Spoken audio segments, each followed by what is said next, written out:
The Biden administration has issued its final report on Biden's disastrous surrender in Afghanistan. The report says the Biden decisions that led to the Biden plan that created the Biden catastrophe are the fault of Donald Trump. To show the administration was taking full responsibility for the Biden disaster caused by Trump, the report was thrown out of a speeding car in a brown paper bag on the Friday night before Easter weekend while Joe Biden snuck out of the White House, then jumped on a helicopter to Camp David. Fortunately, Defense Department spokesman John Kirby was left behind to take reporters' questions, although Kirby only became available after chasing Biden's helicopter for half an hour, shouting, "Come back, please don't leave me behind," to take reporters' questions. The report, written by the late comedian John Belushi, gives a new inside look at the intense war room conferences in which Joe Biden and his advisors designed a plan that would lead to chaos, death, and global disorder because of Donald Trump. In one meeting, for instance, Chairman of the Joint Chiefs of Staff, General and thoroughly modern Milley, arrived late because his adult education class on understanding white rage had run long and he had had to rush home to change into a floor-length evening gown with voluminous ruffles cascading down the skirt beneath a flattering pleated waist.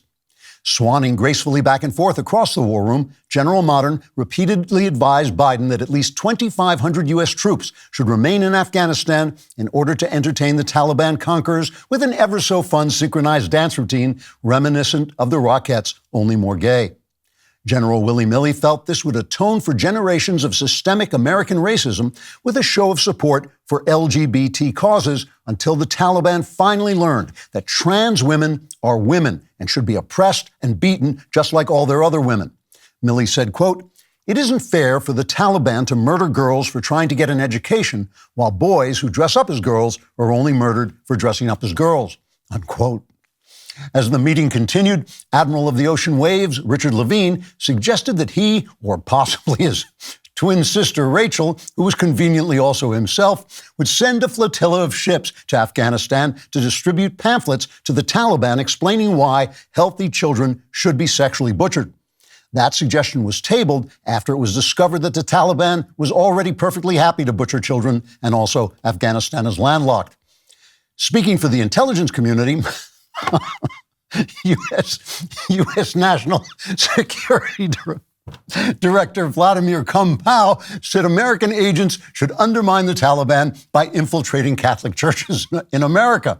There, the agents could make sure that no one was speaking Latin, which might slow the decay of American culture into a godless miasma of spiritual degradation or otherwise impede the Biden administration's agenda. Despite these incisive suggestions from his perfectly selected team of crack military and intelligence advisors, Joe Biden announced that he was the smartest man in the room and had therefore decided he'd have 2 scoops of the pistachio ice cream after lunch instead of mixing it with 1 scoop of swirly caramel. And he'd also pull out all air and materiel support from our Afghanistan allies so that they would instantly be forced to surrender, while at the same time he would abandon our military airfield in the dead of night so that the sun would rise on scenes of panic, desperation, and destruction. Thus, our enemies in Russia would witness firsthand the sort of brilliant American military and intelligence leadership that made this such a great time to invade Ukraine. When reporters asked defense spokesman John Kirby why any of this was Donald Trump's fault, Kirby said, quote, "I can't answer that question right now because I'm too out of breath from chasing Biden's helicopter and begging him not to leave me here to answer that question right now," unquote.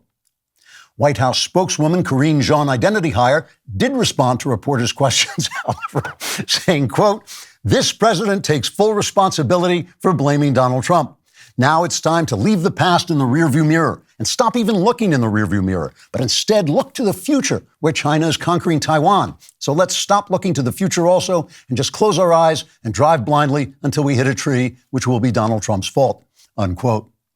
In other news, the Democrat National Committee has announced it will showcase Democrat policies by holding their next convention in the ruins of the crime-ridden Democrat-run city of Chicago, a decision they blamed on Donald Trump. For more Klavan-y goodness, like and subscribe. And don't forget to subscribe to The Andrew Klavan Show wherever you get your podcasts.